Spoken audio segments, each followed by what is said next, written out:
안녕하십니까. 저희는 대한민국을 더욱 정의롭고 민주적인 사회로 만들기 위해 검찰 사법개혁 분야에서 앞장서고 있는 시민단체 사법정의 바로 세우기 시민행동입니다. 12.3 내란이 성공했다면 1년 후인 지금 대한민국은 어떻게 되었을까요? 미얀마처럼 국민 수천 명을 수거해서 반국가 세력으로 몰아 고문하고 죽였을 것입니다. 분명한 것은 12.3 내란 전부터 윤석열을 100번 넘게 고발했던 사세행 대표인 저와 사세행 법률 대리인인 바로 옆에 계신 박강호 변호사, 그리고 오늘 기자회견을 소개해 주신 검찰개혁에 그 누구보다 앞장섰던 민영배 의원님은 이 자리에 없었을 것입니다. 생각만 해도 끔찍합니다. 그럼에도 불구하고 어제자 한겨레 기사에서는 장동혁, 윤석열 면회 가서 10분 동안 울기만, 절연할 일 없다라는 기사가 나왔습니다. 참으로 너무나 어이가 없고 황당하기까지 합니다. 금일 기자회견은 먼저 기자회견 낭독 이후에 법률 대리인이신 박강호 변호사님의 국민에게 알리는 말씀 듣고 질문 받도록 하겠습니다. 그러면 지금으로부터 장동혁 국민의힘 대표에 대한 내란 선전 혐의, 내란 특검 고발 기자회견문을 낭독하도록 하겠습니다. 기자회견문.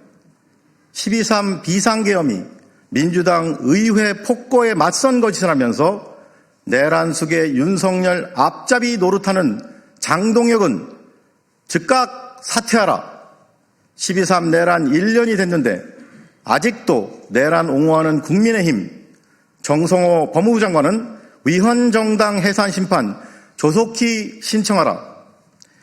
불과 3년 전인 2022년 독일은 101살이 된 나치 전범을 법정에 세우고 징역형으로 단죄하여 80년 만에 반인륜적인 전쟁 범죄에 대해 정의를 실현했습니다.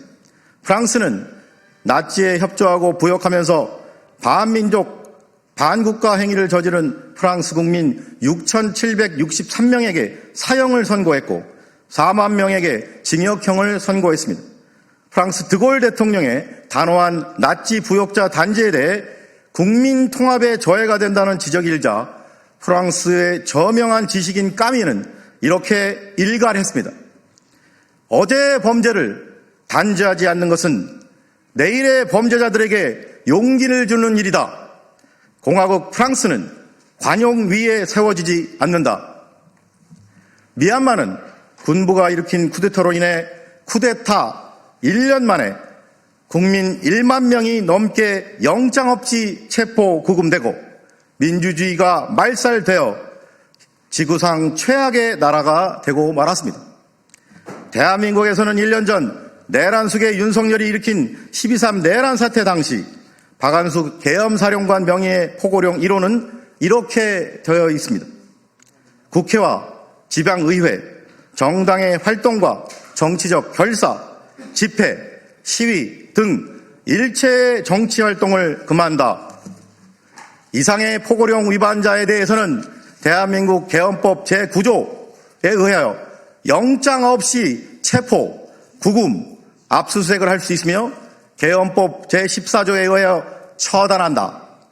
그런데 지금 수많은 대한민국 국민들은 대한민국 민주주의와 헌정질서를 유린한 12.3 내란과 윤석열, 내란 속의 윤석열에게 그동안 협조하고 부역한 반헌법 행위자들에 대한 제대로 된 단죄와 내란 종식을 위한 철저한 수사와 재판이 이루어지고 있는지에 대해 심각한 우려를 표시하고 있습니다.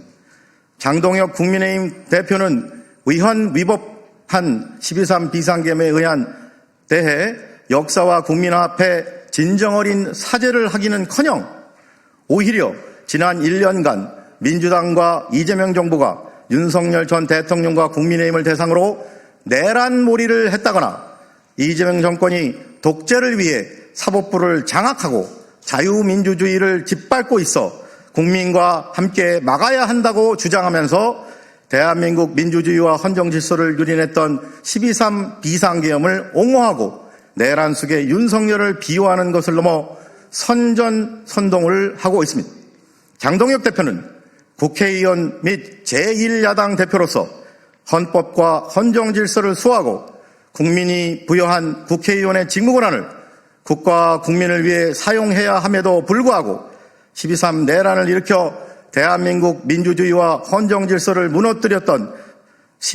무너뜨리려 시도한 내란 속의 윤석열을 비호할 목적으로 명백히 위법했던 12.3 비상계엄이 민주당의 의회 폭거에 맞선 것이라는 내란 속의 피고인 윤석열의 입장에 그 누구보다 적극적으로 동조하면서 12.3 내란을 정당화하고 합리화하였으므로 내란 선전죄의 죄책을 져야 마땅합니다.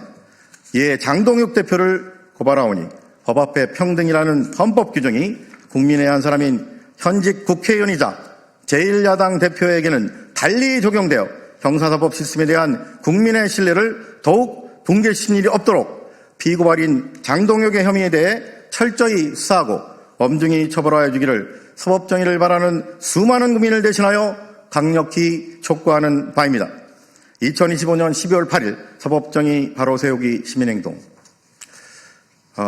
이상으로 기자회견 낭독을 마치고 언론과 국민에게 꼭 말씀드리고 싶은 것은 아직도 12.3 내란은 끝나지 않았습니다.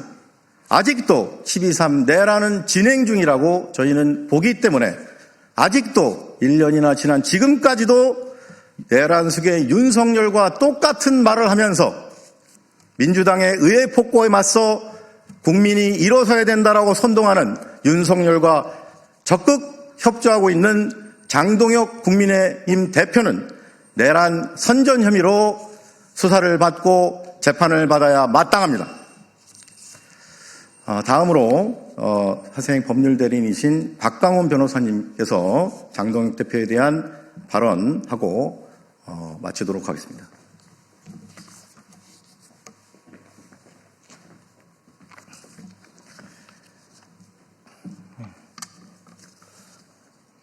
금일 이 문제에 대해서는 어떤 법리적 검토보다는 장동혁 대표님께, 장동혁 국회의원님께 꼭 드리고 싶은 말씀이 있어서 한 말씀 드리고자 합니다. 장동혁 대표님 그리고 장동혁 국회의원님께서는 대변하고 있는 국민과 당원의 목소리를 듣는 게 우선이라고 생각합니다. 지금 장동혁 의원이 지역구로 든 보령 서천에서는 장동혁이 우리 동네에 뭐 해준 게 없긴 하지, 이런 말이 실제로 많이 나오고 있습니다. 장동혁 요새 왜 그러고 있는 거야? 이런 말을 정말 실제로 보령 시민들이 하고 있습니다. 그걸 저는 지난 주말에도 직접 들었습니다. 그리고 저희 어머니는 국민의힘 당원이십니다. 그런데 저에게 자주 질문을 하십니다. 요새 장동혁이 윤석열 편이냐, 윤석열 처벌받으면 장동혁도 뭐 잘못되는 거 아니냐, 이런 우려를 굉장히 많이 표시하고 계십니다.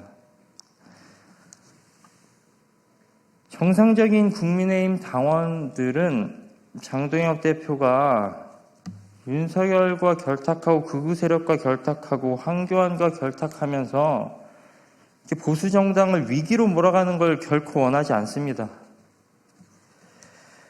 그리고 보령 서천 지역구민들은 장동혁 대표에게 투표하고 지지했을 때 이런 모습을 바란 것이 아닙니다. 지금 장동혁 의원, 장동혁 국민의힘 대표는 자신에게 투표해준 분들을 대표하고 있지는 않습니다. 엉뚱한 행위만 하고 있습니다. 부디 장동혁 대표가 갖춰야 될 본분과 기본을 준수하기를 정말 간절히 바랍니다. 윤석열의 말을 들을 때가 아닙니다. 극우 세력의 치중되어서 그쪽에 편중되어서 어떤 발언과 행동을 할 때가 결코 아니라는 점, 지금 민심과 당심이 그렇지가 않다는 것을 분명히 깨달아야 합니다. 정말 간곡히 당부드립니다. 보수정당 제1야당이 무너지는 것은 국민 전체에게도 국익에도 반합니다. 제1야당은 건강하게 정부 여당을 견제하면서 정부 여당 그리고 더 크게 우리 국가가 더 좋은 정책을 펼쳐서 전체 국민과 우리 국익에 도움이 되는 방향으로 나아가야 합니다. 결코 정부 여당 입장에서도 여당을 지지하고 국민의 힘을 지지하지 않는 사람 입장에서도 이런 식으로 제1야당이 망가지는 것은 달가운 일이 결코 아닙니다.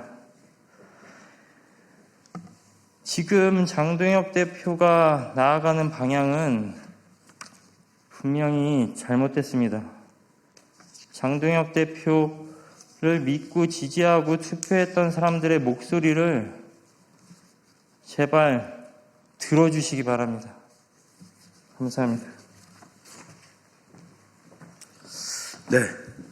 이상으로 장동혁 국민의힘 대표에 대한 내란 선전 혐의, 내란 특검 고발 기자회견을 마치고 혹시 질문 있으면 바깥으로 이동해서 받도록 하겠습니다. 함께해 주신 여러분 감사합니다. 고맙습니다.